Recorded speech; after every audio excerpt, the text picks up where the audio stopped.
Autonomy, defined by the United Nations as the ability to make choices and decisions according to one's conscience, values, will, and preferences, is a human right that is essential for the sense of dignity and feeling of individual self-worth. However, older people can face risks at their autonomy, which often results from a combination of factors related to age, gender, and disability, among other discriminations. It is important that humanitarian actors work to protect, promote, and enable autonomy of older people. Denial of autonomy is a denial of rights, and older refugees can face barriers to autonomy resulting from circumstances related to displacement and crisis. Autonomy of older people can be protected and promoted through recognizing the importance of independence. Independence is the ability to perform actions of daily living and to participate in society with support if necessary, according to the will and preferences of the individual. One of the ways independence is experienced in later life is through independent living, which includes the right to have control and choice about one's living environment. Even if in circumstances where support may be required, independence and independent living must be advocated for. The rights of older people must be protected.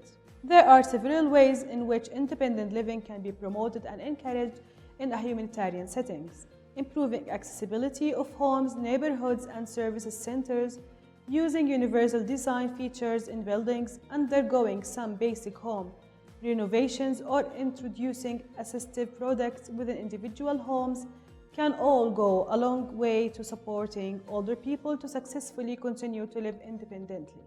The second area is informal and formal care, which can provide additional support for older people requiring assistance with daily living responsibilities and care. It is essential that services are available to caregivers to help eliminate burden and stress. This helps support caregivers to continue to provide care in a way that protects the autonomy and rights of older family members that care for. It is also important that formal care services be recognized as an important supplement to informal caregiving. Underlying both examples lies the need for sufficient financial resources of individuals and humanitarian organizations to afford the options available to support independent living.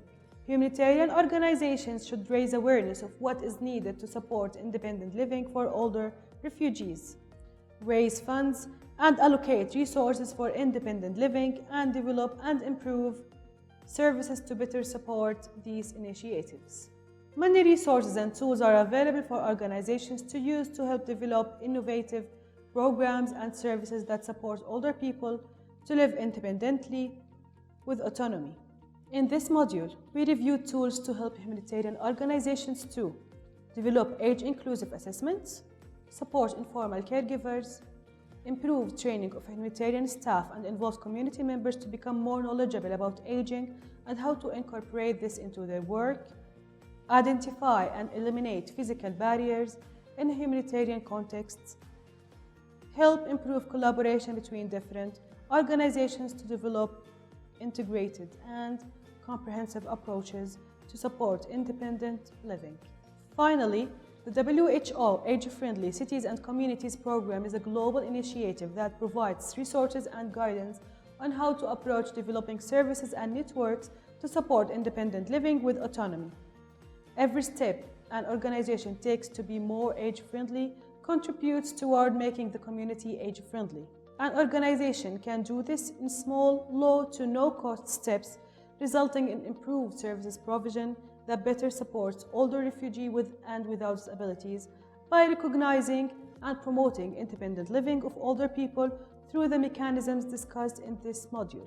We can help to ensure that older people, including older refugees with and without disabilities, have their rights protected without discrimination.